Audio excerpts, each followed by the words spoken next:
Call to order for the Town of St. John Town Council meeting for September 24th, 2025. Could we please stand for the Pledge of Allegiance and remain standing for a moment of silence?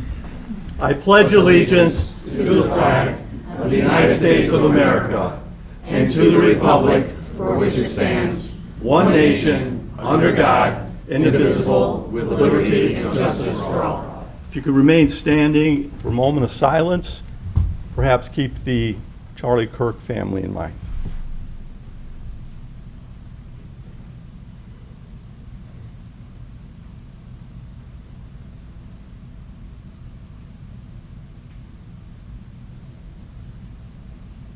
Thank you. You may be seated.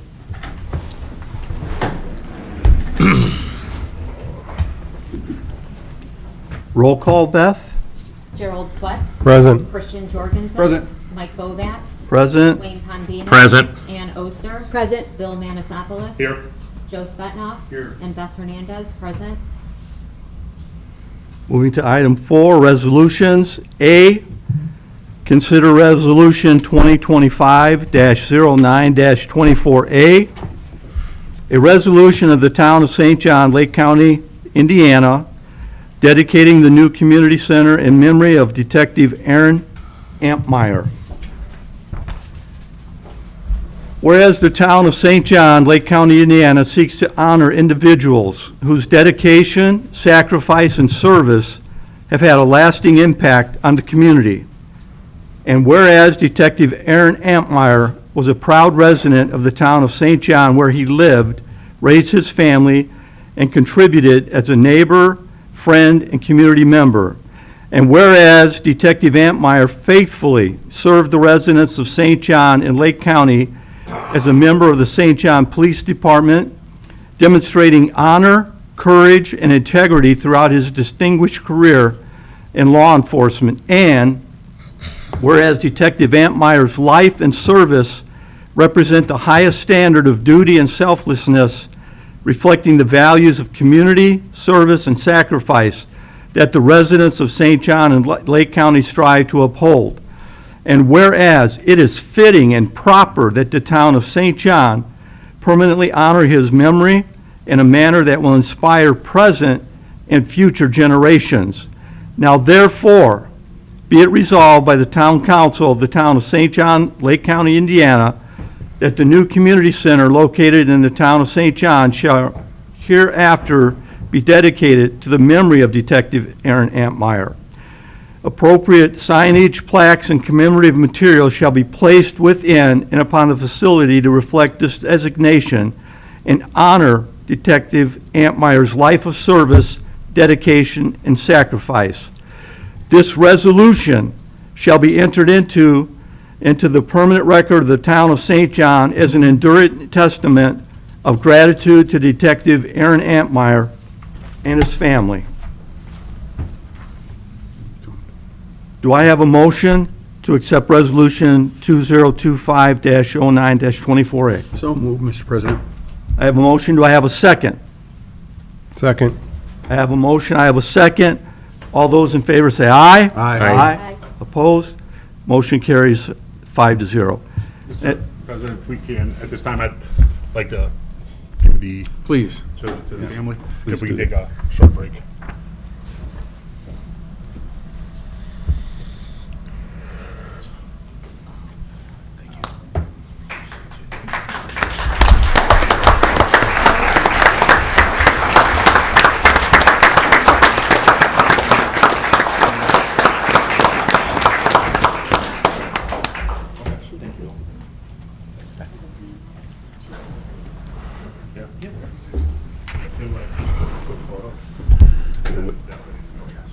Okay.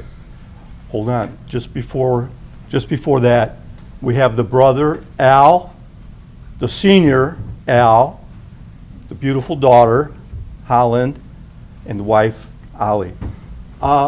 Chief Flores, is Chief Flores here? Chief, would you care to mention something? If you could come up here, please. This is Chief Flores.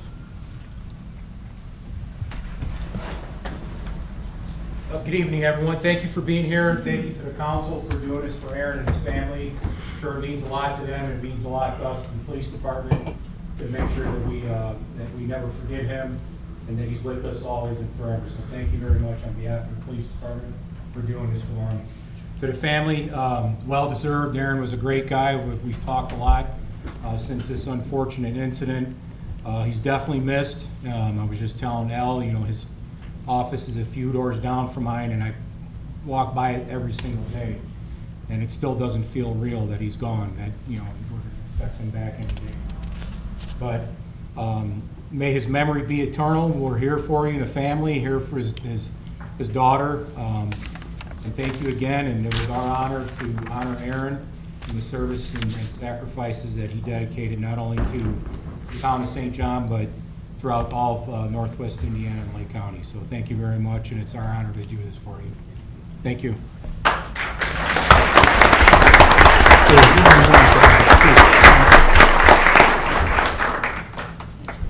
Want the council? Yeah, I wrote, yeah. Everyone, if they'd like a picture, please. Wait.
Thank you, everyone. Moving on to B, consider Resolution 2025-09-24B, a resolution supporting our police department and Police Appreciation Day and all matters related thereto. A resolution supporting our police department and Police Appreciation Day and all matters related thereto. Whereas the Town Council of the Town of St. John, Lake County, Indiana, has been advised by the Chief of Police and Police Commission, the town adopt a resolution which supports our police department and recognizes that its officers are a vital part of our daily lives. And whereas the Town Council of the Town of St. John, Lake County, Indiana, has reviewed said recommendations of the Chief of Police and the Police Commission, and whereas the Town Council of the Town of St. John, Lake County, Indiana, having reviewed and considered all recommendations and being duly advised, now concurs that it is advisable, necessary, appropriate, and in the best interest of the residents of the Town of St. John to adopt a resolution which supports our police department and recognizes that its officers are a vital part of our daily lives. Now therefore, be it resolved by the Town Council of the Town of St. John, Lake County, Indiana, as follows. Section 1, that the Town Council of the Town of St. John, Lake County, Indiana, representing the citizens and voters of the Town of St. John, Indiana, supports our police department and recognizes that its officers are a vital part of our daily lives. Section 2, that the Town Council of the Town of St. John, Lake County, Indiana, is dedicating September 25th, 2025 as Police Appreciation Day in association with their efforts in placing their lives in danger every day to protect the citizens of the town of St. John. Section 3, that this resolution shall take effect and be in full force and effect from and after its passage and approved by the Town Council of the Town of St. John, Lake County, Indiana, in confirmation with applicable law. Do I have a motion to consider Resolution 2025-09-24B? So moved. Second. I have a motion, I have a second. All those in favor, say aye. Aye. Motion carries 5-0. Moving to item 5, public hearing. Mr. President, I know it's not our whole department, but if we can recognize the guys in the back. Apologize, Yeah, I did see our good friend, I get caught up in the moment. We do have a lot of our distinguished, we have our chief and police officers here. Could we please give them a round of applause?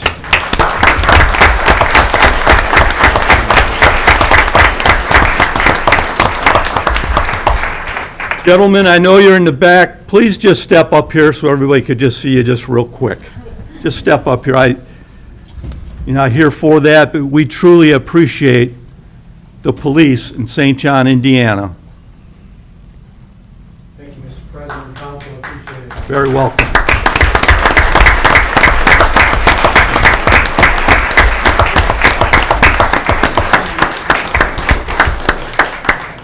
I don't know why you guys got a bunch of them. Looking at these guys makes me want to obey the law. You better.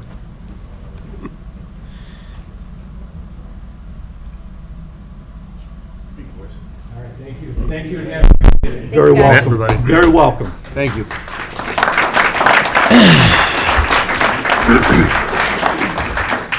Mr. President, also, now that the resolutions are done, if I can be excused, I have.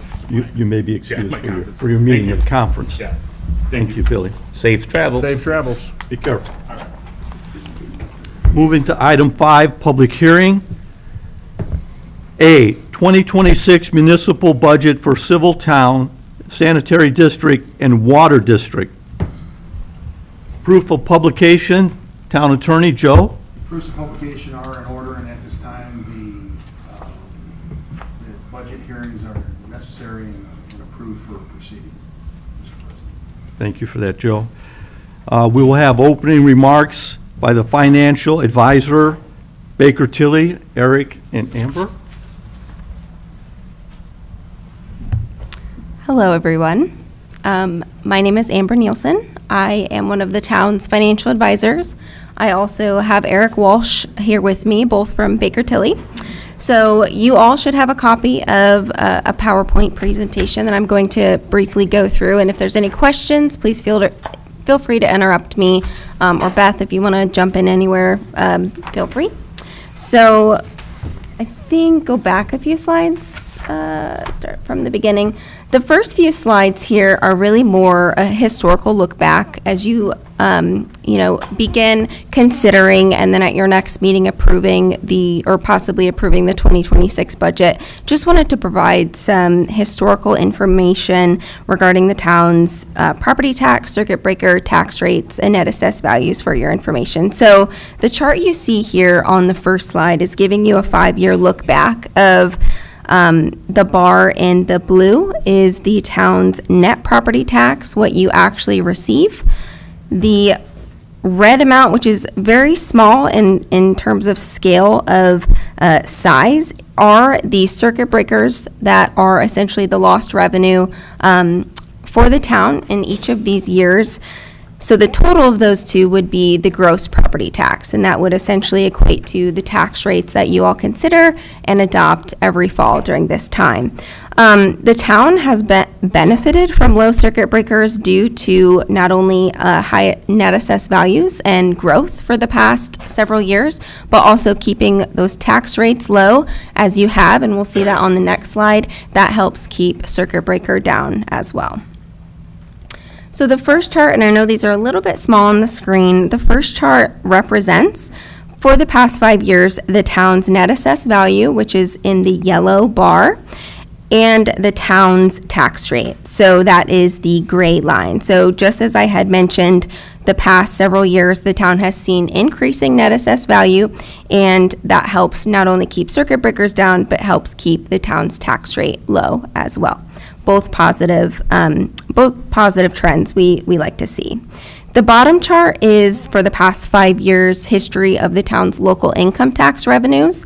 So the county has not changed the lit rate or anything. That lit rate has been stagnant for that period. But over that period, the town has seen increased local income tax, and you can see it's broken down there by the few buckets. So the blue is your public safety lit, which is restricted to public safety.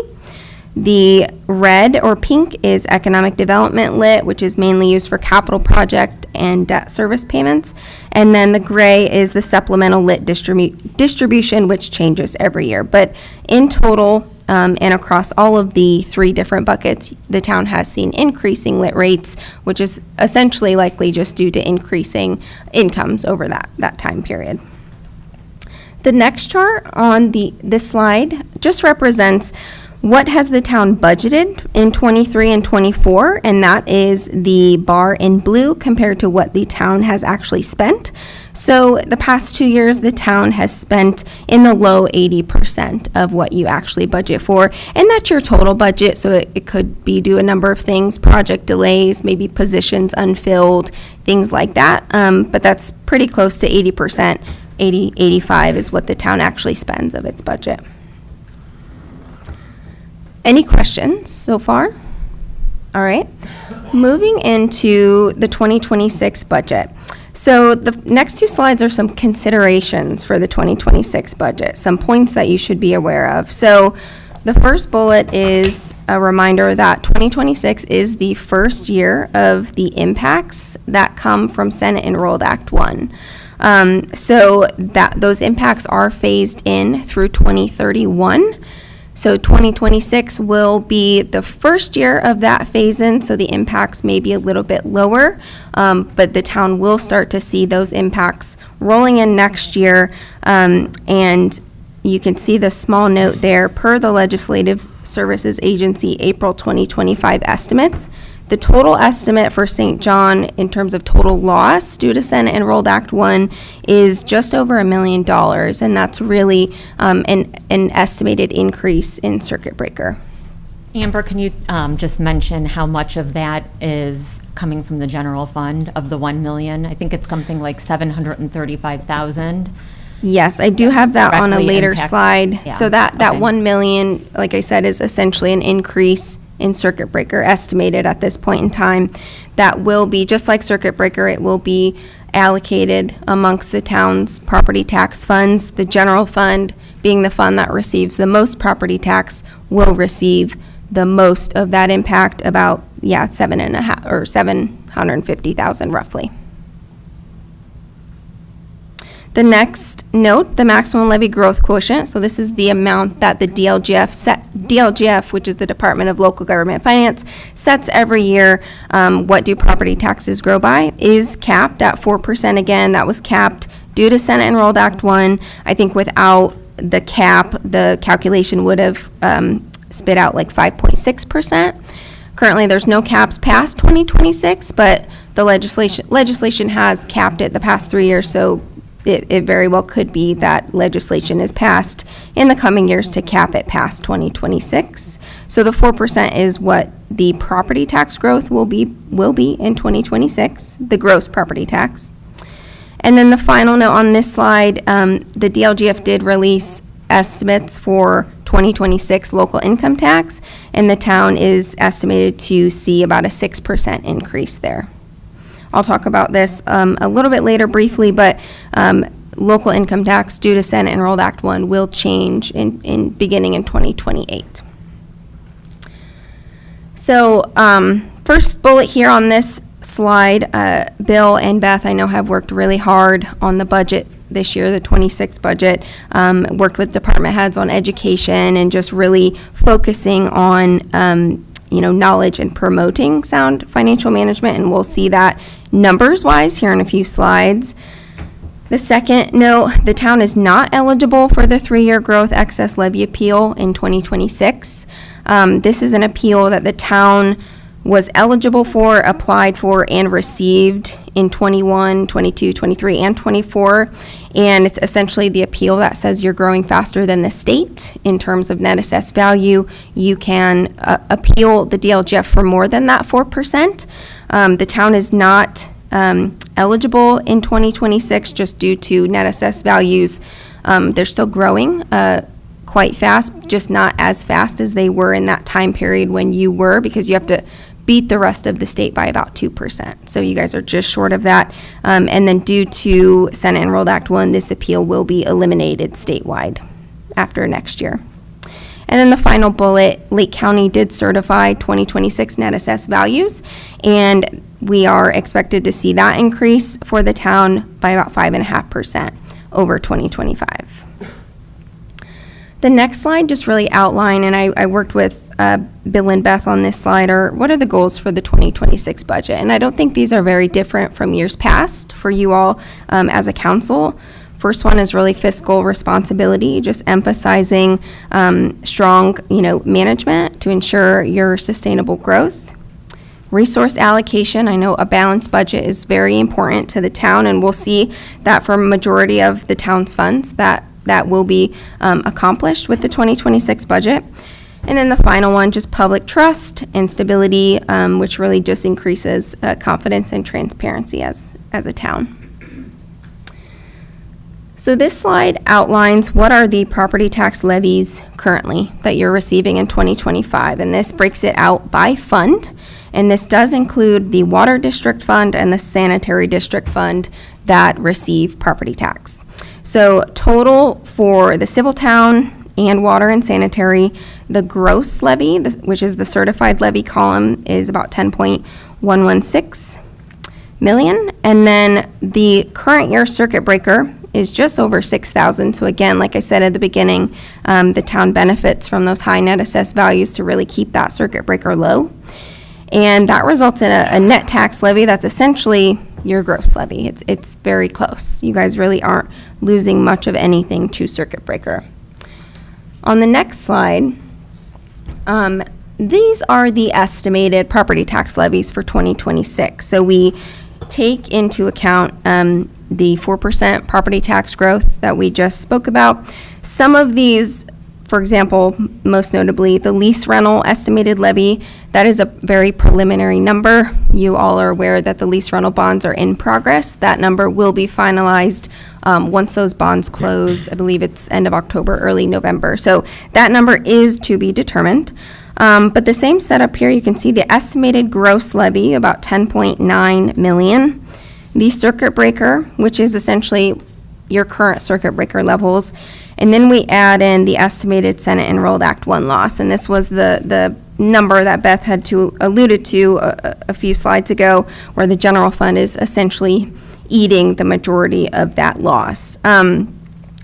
These numbers are, again, per Legislative Services Agency, April 2025 estimates. We won't know for sure what circuit breaker will be until the spring of 2026 when those tax bills are calculated and sent out.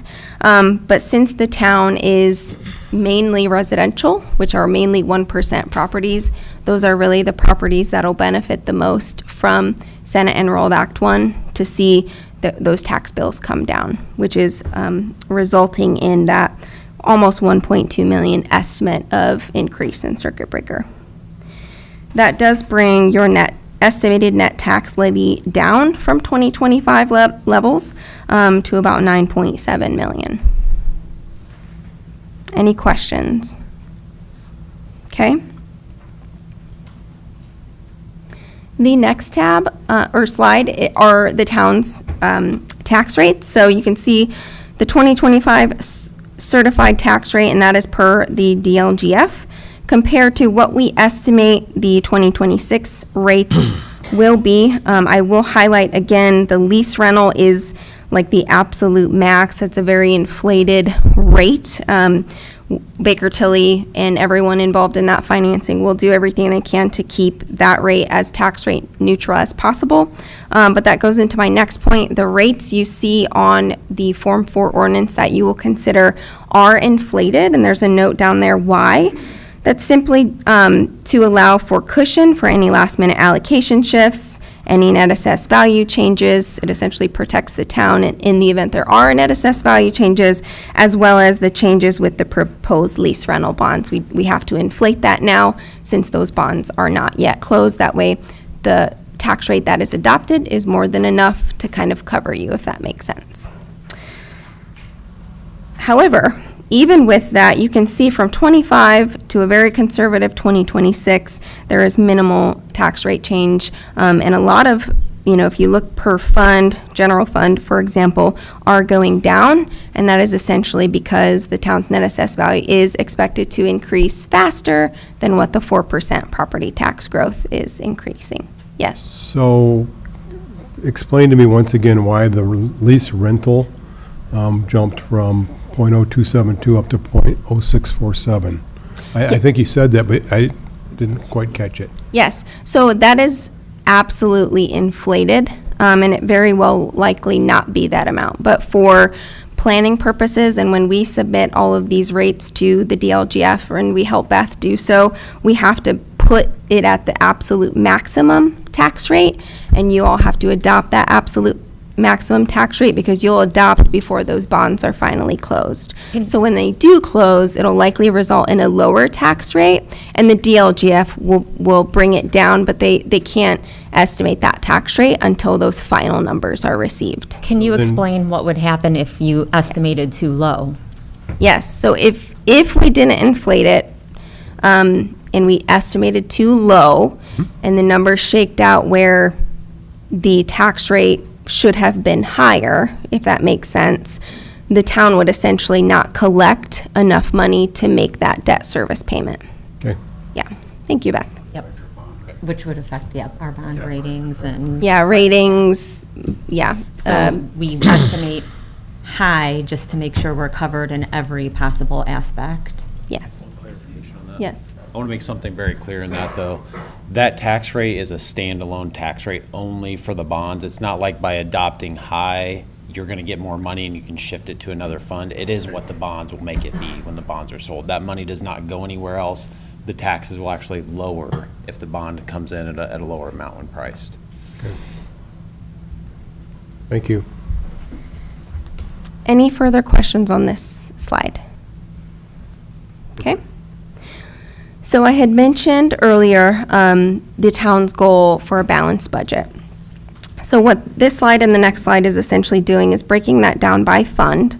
What are the estimated receipts? And we helped Beth prepare those. They're pretty conservative estimates. It's assuming growth in property tax, growth in local income tax, conservative growth in the town's local receipts, for example. So the blue column are the estimated receipts for each fund, and then the green column is the proposed budget that you all will consider during your public hearing tonight and consider for adoption at your next meeting. The final column where you see some reds, that's the net cash flow. So where you see a zero, the general fund, for example, is basically telling you the receipts equal the disbursements. Where you see a red means that receipts are lower than disbursements, so you're eating into that fund's cash reserves. And then where you see a black is the opposite, so the receipts are higher than disbursements. So for your main operating funds, general, motor vehicle, highway, park, public safety, lit, that's paying, a large portion of the town's budget, the main, salaries, supplies, things like that. The budget as proposed for 2026 is a balanced budget. There are several funds, pretty much all of the funds in red that are not balanced are mainly due to capital budgets that are included in those funds. And as a municipality, your job is to, put some of that fund balance back into the community, and that's really what those funds are doing when you see a red. Right, it's important to note that the funds that are in red on the sheet, those are capital funds meant for capital projects. So you have to spend money from those funds to complete capital projects. So you're looking at things like the Joliet project. You have the roundabout project at White Oak and 231. Some CCMG matching. You've got the 40 acres project coming. So this is the year where a lot of those projects are going to come to fruition. And so we kind of knew that you were going to see some of those capital funds spend down a little bit. Unless you choose not to proceed with capital projects. So, Thank you for that, Beth. And we did, especially in funds like economic development income tax, we did work with Beth to review what if, economic development income tax does spend $500,000 into its cash reserves, what is the outlook with that? And there were no concerns on Beth's end or our end with doing so. The next page does the same thing, but now we're looking at stormwater, sewer, and water. Same thing here. Anywhere you see a red is due to capital projects for stormwater and for water. and so for the water, there is a US 41 water main project. I think that it's going to be a multi-phase project. And so for 2026, you're looking at doing phase one. Wayne might be able to speak more to it. I think you had Adam McAlpine. He completed the engineering already on this project. But that's where you're seeing roughly about $1 million coming out of your water utility fund to fund phase one of that US 41 water main replacement project. I guess it's a huge, I think it's on a main that's been fixed quite a few times. I think it's on the east side of the street, and it goes from the middle of the plaza where Subway is, and it goes underneath the railroad tracks, and it goes all the way across Coling School. I think that's going to be the whole, and it has to go underneath the tracks. So I think you have to have the railroad give their okay, and that could take forever and a year, but it's got to be done. We've probably had 10 or 15 breaks on that line between Coling School and the plaza, so And then hopefully we can get that done. and then on the stormwater side, for Joliet Street, you're doing quite a large stormwater project there. And then any stormwater work that may need to occur near the 40 acres, that's where you're mainly seeing that expense.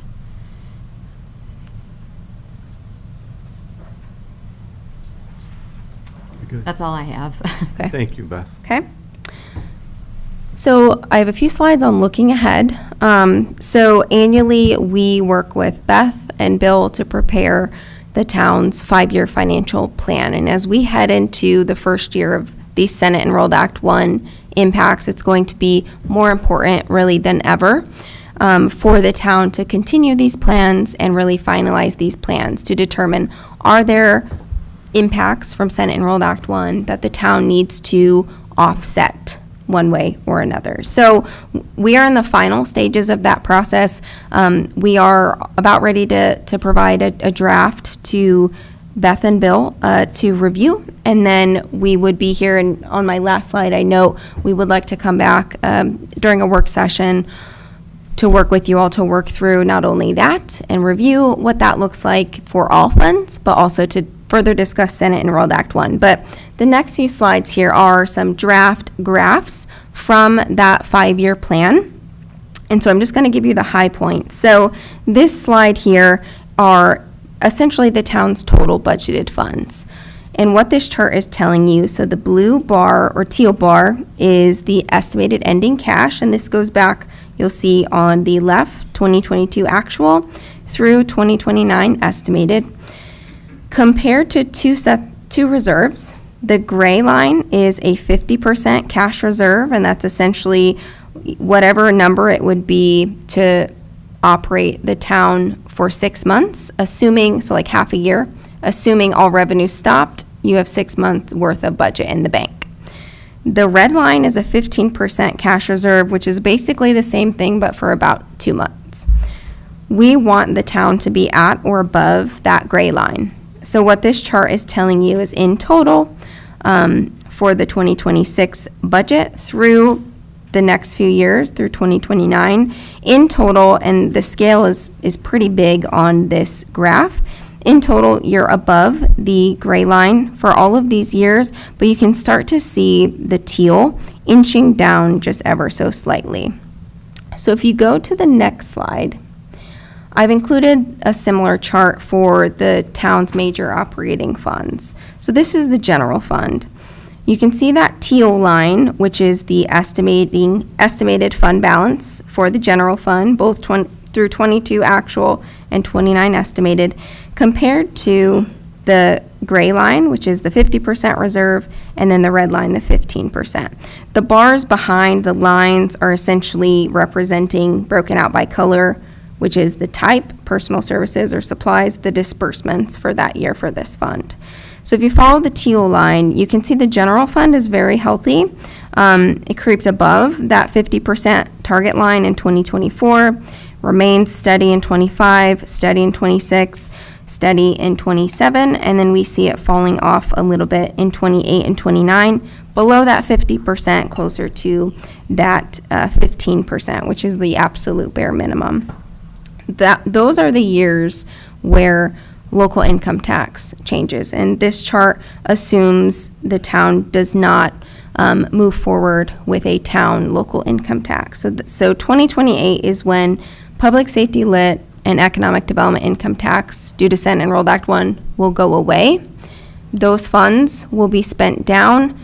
Those budgets, so for public safety lit is, essentially $600,000-$700,000, will have to be moved into the general fund.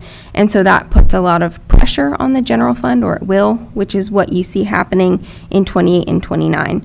This also includes that ramp up of that circuit breaker increase that we talked about for 26 a few slides ago, due to Senate Enrolled Act 1, because that'll ramp up as we get closer to 2031. The next slide. If I can, real quick. Yeah. I just want to make something very clear in that general fund slide. So we're showing worst-case scenario here in 2028 and 29.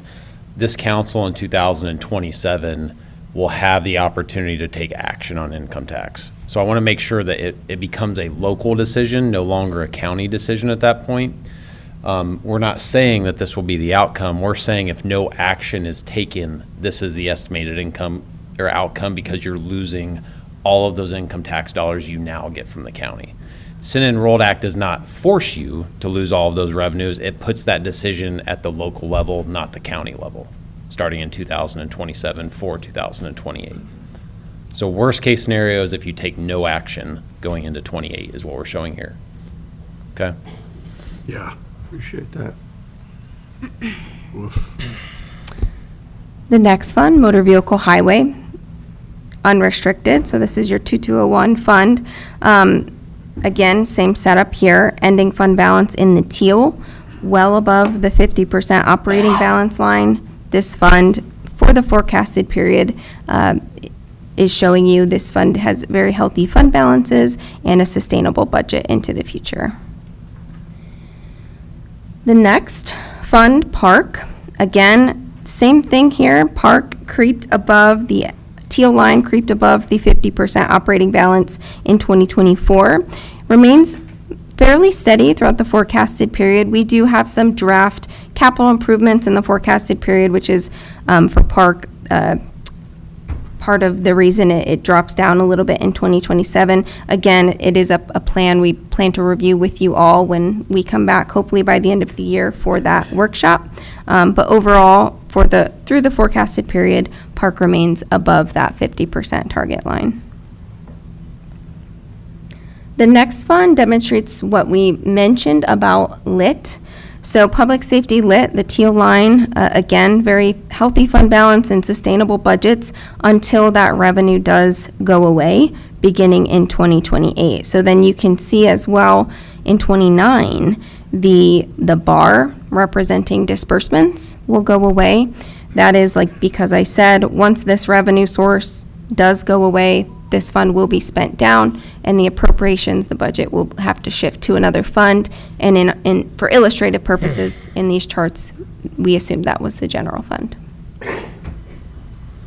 And then the last one, this is more of a capital fund, but we do show very healthy fund balances in this fund as well over the forecasted period. This fund is a rate-driven fund. It does not grow by that 4%. So as the town's net assessed value grows, so does this fund's property tax levy along with it.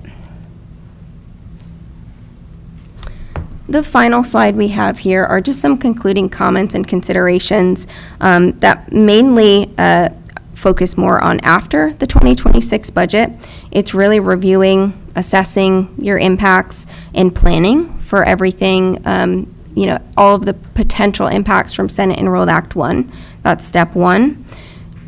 A part of that plan, determining are there replacement revenue options, efficiencies, and cost savings to combat Senate Enrolled Act 1, and then just continuing what you all have done in the past, which is really preparing those financial plans that go out a few years to really be proactive and plan ahead as a town. So final comment here, Baker Tilly would like to schedule with the town council by the end of the year a workshop where we can spend a few hours, sit down, discuss that 5-year plan and Senate Enrolled Act 1 impacts, and just kind of have a future planning, education session as we head into 2026 being the first year. So we can work with Beth and Bill's office on scheduling that, but any final questions for me on Senate Enrolled Act 1, the 26 budget, anything? We're good. If you had to pick what's more imperative for us, is it increase in AV? I mean, to keep things stabilized? Yes, I mean, an increase in assessed value has helped the town in the past for many reasons. I mean, the town has seen great growth, and that not only has helped net assessed value, but it's helped things like the utilities, your system development charges. It's helped your building permits. And so Beth had mentioned, maybe for 2026, while we are estimating $1 million in increased circuit breaker, the town not yet for 26 had to make many changes, and that's due to all of those things.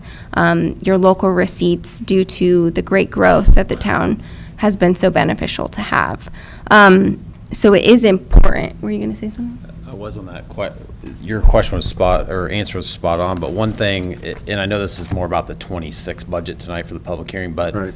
I want you to understand the moving pieces of Senate Enrolled Act 1 and how that St. John is somewhat unique to this because you are so residential heavy with fairly high value homes. Which is what I was This thinking. community. yes.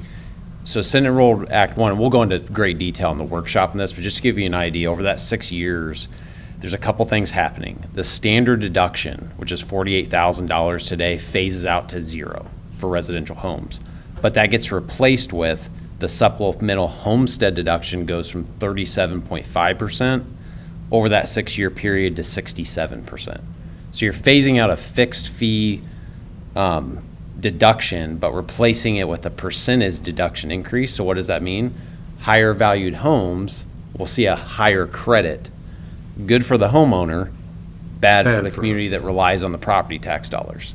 On top of that, starting next year, every homestead, so a 1% taxpayer, so a residential homeowner, not a rental or anything like that, starts seeing the lesser of a $300 or 10% of their net property tax bill supplemental homestead credit. That is the biggest hit in that $1 million number that Amber showed you. Think of all the homesteads that you have here. Every one of those will get a lesser of 300 or 10%. That is a benefit for taxpayer hit to your revenue source. So what that leads to then is that you're going to start seeing somewhat declining or stagnant revenues, lower tax bills more than likely, but then you come to 2027, and that's really the big decision is, are you using now that income tax rate to replace what you used to get from the county from income tax? Keep in mind, your residents are already paying it. It's just a county tax that you all have to decide, are we now going to replace that with our St. John income tax? Yeah. Yes. So it's really transitioning that, what I would say, oversimplification, it's transitioning some of the burden from property tax to income tax over the next 6 years. Nobody wants that. Any other questions for us? Anything else? Any other comments for the, okay. All right. Thank you. It was great to see you all. Thank you very much. Thank you. We're, Much council's appreciated. reviewing this, and we look forward to having a study session with you. I would like to say, if there's some ladies sitting, or standing, there's some seats up here, there's three seats available. If any of you ladies or anybody wants to sit up here, you're more than welcome. I just want to thank Chief Flores, Chief Adams, Ashley Abernathy, she's the Building and Planning Director, Mike Baltima, Gabe Hernandez. They did a phenomenal job working through this budget cycle. We didn't, like Amber and Eric said, we didn't have to make tremendous changes like maybe some of our neighboring communities had to, but we did have to really look through the budget with go through it with a fine tooth comb, and I think you guys did an awesome job. I appreciate your hard work. So just wanted to say thank you, because you were an integral part of that process as well. Thank you, Beth. This time, I'm going to open the floor to public comment for the municipal budget. Anybody care to Don't- speak? We have to do this other stuff, we have to approve this. Or no? I make that, and before we have public comment, I'd like to say something. Well, no, this is for This is for the- Oh, all right, okay. For the municipal. I'm in the wrong spot, sorry. All right, then we'll close the floor for the public hearing for the municipal budget. One, motion to consider ordinance 1874A, civil town budget. Do I have a motion? So moved. I'll second. So, Mr. Chairman, this budget, the civil town budget, was over 100 pages, as well as multiple pages on the sanitary and the water. I just got these Monday night, so I understand that, but I haven't had a chance to review those, so because of that, I will be voting against, just because of that. It is first reading only. I understand. Okay. Okay. Yeah, I have a motion, I have a second. All those in favor say aye. Aye. Opposed? Nay. Number two, motion to consider ordinance 1874B, sanitary district budget. Do I have a motion? Motion to approve on first reading. I have a motion, do I have a second? A second. A motion, I have a second. All those in favor say aye. Aye. Aye. Opposed? Nay. Motion carries 4-1. Number three, motion to consider ordinance 1874C, water district budget. Do I have a motion? Wayne, it's water. So moved. And Second. I have a motion, I have a second. All those in favor say aye. Aye. Opposed? Nay. Motion And I carries. would like to say that both the Water and Sanitary Board, if I'm correct, but they get a chance to look at that before, they're gonna get it. Water Board, Sanitary Board, and Parks Board, I personally sent budgets. They have, they can review them. They have meetings mid-February. You don't see this again until October 22nd. So it was my recommendation to the boards to review the budgets, have dialogue, conversation, and potentially, I think it would be best practice to have them make some sort of a recommendation to the town council as far as their budgets are concerned, before you decide how you're going to proceed for your second hearing. To the public, all the budgets are in Gateway. They've been there for about, 15 days or so. And they are on Facebook, if you follow the Clerk Treasurer's Facebook page, and they're also uploaded onto the website. If you want a paper copy, you can come see me in the office, or would be happy to email them to you or answer any questions that you may have. Thank you, Beth. With that, we'll move on to item 6, public comment. Before we get to public comment, I'd like to say something. Excuse me, If- Councilman Pondinas? All right, so my comment is, after being blindsided, you, the residents, and us, the town council, with all this housing that's going in with that ordinance, putting 972 houses on 167 acres, it's like putting 5 pounds of poop in a half-pound bag. So I'm not, I was interested in the water, I'll be honest. We need water, and as we go forward south and expand, we need water. But I also know all you residents, I listen to you, and I heard about, what's it gonna do to your wells and stuff, so I heard that. And what I wanna say is, I would like to make a motion to deny ordinance 1870, which annexes 168 acres off of State Line Road, being around 972 houses in it. With the housing that's coming into town, we need a variety of housing. My kids would like to move to St. John, but they can't. There should be, instead of just having a solid row of houses, there should be a mixture of everything. When I campaigned the first time, people asked about that, so that's my motion. I'd like to do away with 1870. I second that, and I was blindsided too. I did receive a lot of emails. I hear your concerns. I share your concerns, so I agree. I would like to eliminate that for now, for sure. So, It's not even up for consideration. Yeah, on the question is what goes on now. So now we can speak on it. I don't disagree with either of you with regard to the improvements to be made on there. I disagree with the fact that we need to protect our residents, St. John residents, for potable water into the future. Our responsibility is not just for our term, but for 10 years down the road, 15 years down the road. 8, 9 is not going to sustain us.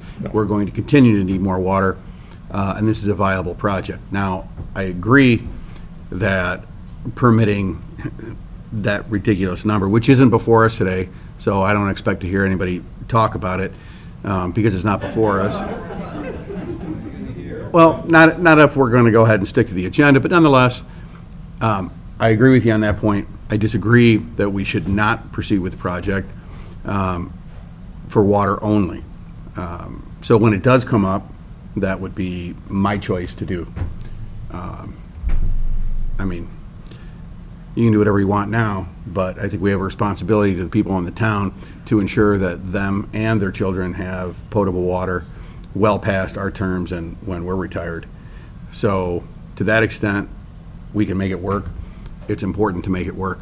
Our responsibility is to make sure our residents have fire, police, water, and all the things that we've come accustomed to. And that's what the annexation will do, regardless and without adding to, the population, traffic, or what has been proposed currently as to the volume and density of development there, which again, I'm against. But as far as that goes, I think we all have to acknowledge the fact that we do have a responsibility to our townsfolk to make sure that they all have the water that they need. And unfortunately, it's harder to find than most people think, and it's extremely expensive to do it. So that's my comment on that motion. So, Mr. Chairman, there's a motion and there's a second on the table. So you need to rule if it's in order or not. So, I also agree with my colleagues. The amount of homes is impractical. I can be corrected by Joe, but I have a motion, I have a second. All those in favor say aye. Aye. Opposed? No? Carries 4-1. Joe, it's not on the agenda, It's not set on the agenda. You have a set agenda. so we're going to have to come back to it. You're gonna have to. This is going to come again. Yes, it'll come again then. I'm sure it's gonna come up sooner or Oh, later. why? And then it would be proper. I think it'll be in October. Well, right now, it's not proper to vote on it when you don't have it set on the agenda. Yeah, I mean, we haven't even approved what's there. Well, And we won't even have the annexation unless and until there's actually potable water found and ready to be used. So it's all somewhat premature, and I have to agree with the town attorney. Of course. you're fine. Do you want to take care of it? So what we're saying here is the council is against the subdivision and the homes, the amount of homes being put in. What's being looked at is the water. there was concern by Mr. Jorgensen for the water. But there's also concern for the residents that, okay, some people don't call them residents, but they are people that this could affect them. So if we put in the 4 wells and we run the line into St. John, what happens to the aquifer? We don't know that. And there are companies that can do studies, and this can be studied a little bit more, and they want assurance. If you're driving a car down the road and you hit somebody, you gotta have insurance. What do they have for insurance? They don't have, I mean, we need to help them if something happens. Absolutely. And I think the law says that we do have to drill your well deeper and give you water. And that might mean you have to tie on to our water if there's a water main going through. So I appreciate what you said, and we got hit the same way. I was interested in the water, like I said, but with 972 houses coming in on that amount of property, that's a little like overkill. I don't think any of us disagree with that. I think we're all in agreement with that. I think where the issue comes in is whether or not we want to proceed with a time frame of, and the ability to obtain potable water for our residents. As, I mean, look at the rate the town is growing, what it's gonna be like in 10 years, and you'll need more water. If we don't continuously look for water and find water, and there is ways to ameliorate the problem with those people who are in county who are worried about their aquifers, who are worrying about things that haven't occurred, but there is ways to do that, and we would be responsible for replenishing that water. So there is a means to do that. So I think we're all in agreement with regard to the development there right now, and my suggestion, when this is actually up and ripe to discuss, would be to eliminate that development and proceed with the ability to obtain the water. And that's where I'll stand. Can we amend the agenda? So, yes, we could make a motion to suspend the rules. We've already had our public hearing, we've had first reading. If we want to suspend the rules, then we can vote on this, correct? Unanimous 5-person vote. Yeah. To suspend the rules. You have all 5 councilmen here, all 5 councilmen have to agree to suspend the rules. Okay, then I'll make a motion to suspend the rules. A second. I have a motion to suspend the rules. I have a second. All those in favor say aye. Aye. No. Opposed? Come on. Hey, everyone, we're fine. We're fine. We're doing our job here.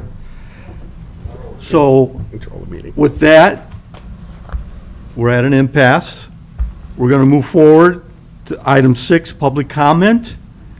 Appreciate everybody coming out tonight. Appreciate your patience. I have 15 people signed up, and if anybody else, we'll look at what we can do. Please be considerate and try and keep it to 3 minutes. That is the ordinance, but the first person is Donna Fatke. If you could please come up, state your name and your address, please.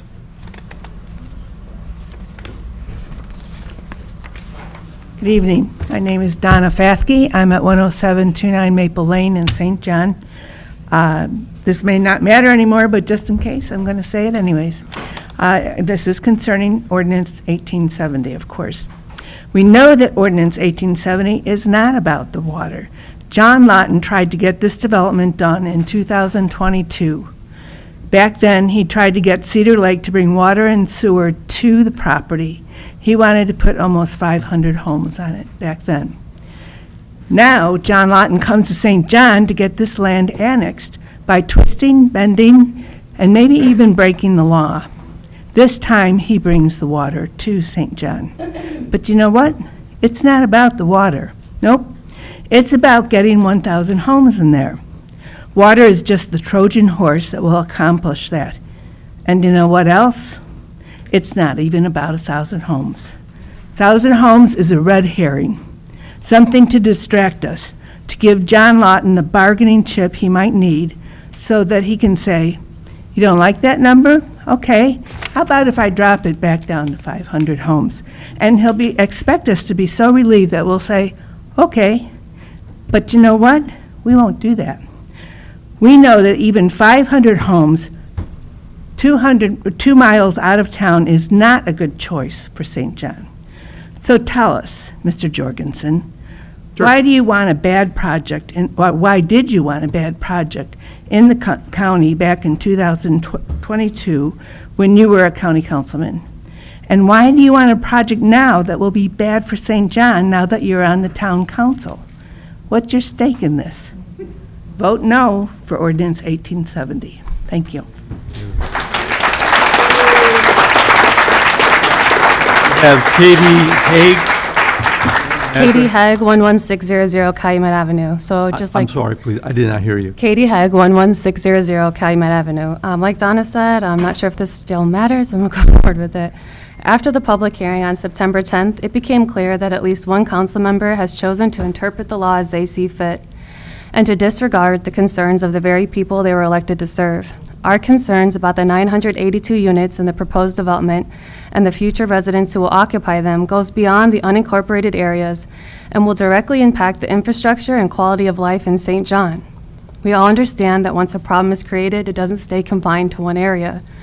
It ripples through the entire community, affecting everyone.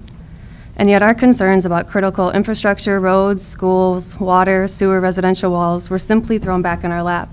If these concerns are not important to you, then whose concerns are? Who is pressuring you to push this development forward? Who is breathing down your neck? What we witnessed on September 10th wasn't leadership. It was a dog barking over a bone. Unfortunately for you, we're not afraid of your bark. Do your job, have some integrity. The rest of the council has a choice to make, which we saw today. Follow the pack or stand up and do what is right. Be the kind of leader who can walk proudly through town, look their neighbors in the eye, and know they did right by them. Remember who you serve, the residents, your community. Listen to your constituents and those affected by your choices. Stand up and say enough is enough, and know this. There is nothing more pathetic than a dog with its tail between its legs, sitting obediently at the feet of a rich man.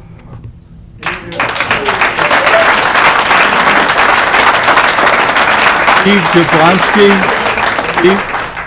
Steve Jablonski. Steve Jarzambek, 9999 Belmont Court. I requested a lot of documentation over the past couple months. I got Exhibit A, which was a map. I didn't get the reported B and C ever. So I've got my own versions of Exhibit B and C. Exhibit B, it stands for blindsided. As Mr. Pondinas can attest, the Waterworks Board has little, if anything, good to say about the communications from the council regarding this matter, if indeed this matter has anything to do with water. You can see the scoreboard. Miscommunication, lack of communication, no engineering study or verification, no documentation. My favorite, didn't know anything about it before reading in the paper? Blindsided, poorly handled, caught off guard, we were clueless, disrespectful. John Schaefer, our very capable Waterworks Board president, who served Homewood as Director of Public Works for 26 years, was compelled to state his displeasure and need for more information so that, quote, at least I don't feel like an idiot sitting up here when I don't know anything about it and people are asking me questions and, well, you're on the water board, right? Yeah. Well, how come you don't know? His reply was, I don't know why I don't know. My Exhibit C, it can stand for a lot of things. Cozy, comfy, cuddle. I say it has to do with Christian and Chuck. Perhaps Mr. Jorgensen expected to escape the view of the cameras when he left his seat as the celebrity entourage was departing on July 23rd. Nevertheless, the video shows him applying quite the bear hug to Mr. Chuck Paddock. C, Chuck, one of the three members of RBCP and RCJJ. Let's just say the minutes of the November 2022 Lake County Plan Commission meeting demonstrate exactly why this relationship is so cozy. Mr. Jorgensen, as a lame duck county councilman on the LCPC, pushed that commission to make a vote on a recommendation to the county council so development of that parcel purchased in 2021 by RCJJ could proceed, but failed via a vote of 7-1 to defer action due to lack of information. This obviously is a long-standing relationship and certainly suggests why Mr. Jorgensen was so happy to see it potentially move forward in 2025, regardless of opposition from both Hanover Township and Town of St. John residents. It has nothing to do with water.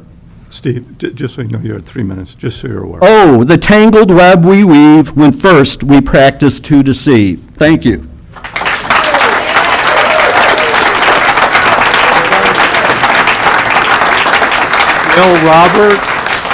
Dale Robert.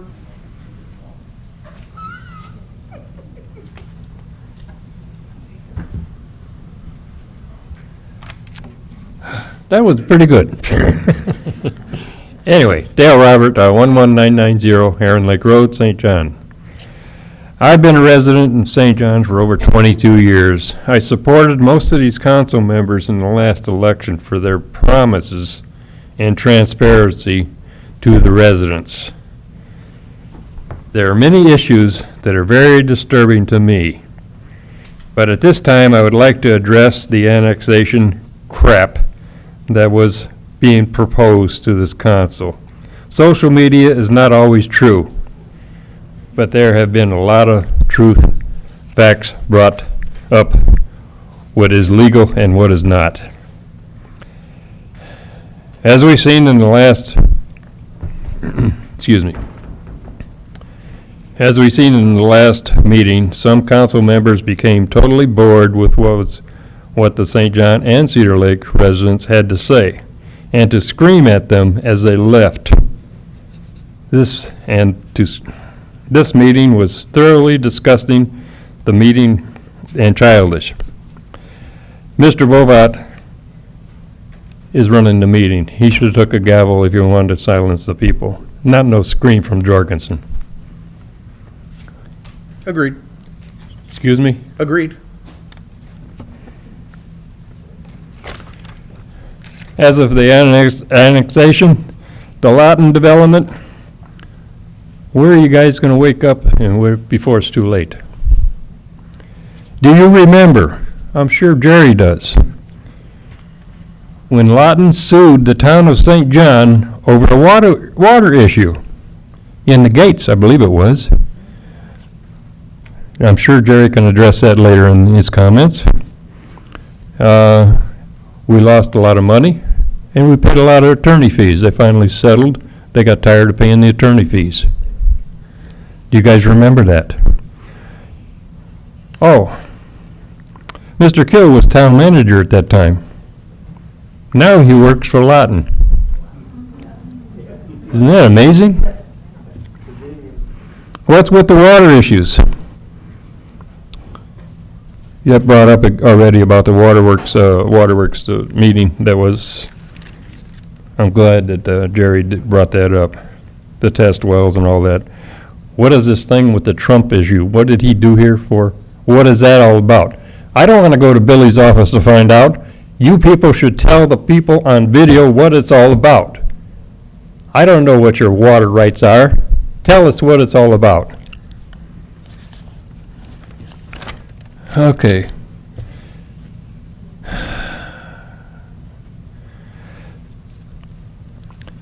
The annexation is a joke.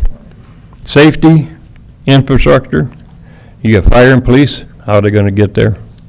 Roads, maintenance, who's going to pay for the county roads? Who's going to pay for around these Cedar Lake residents? I don't care if they don't have a vote in St. John, they still have a right to know about it and do something about it. I hope the members of this council reconsiders the proposal that it will affect everyone on this council for re-election. If this goes through, most of you will not be here. Oh.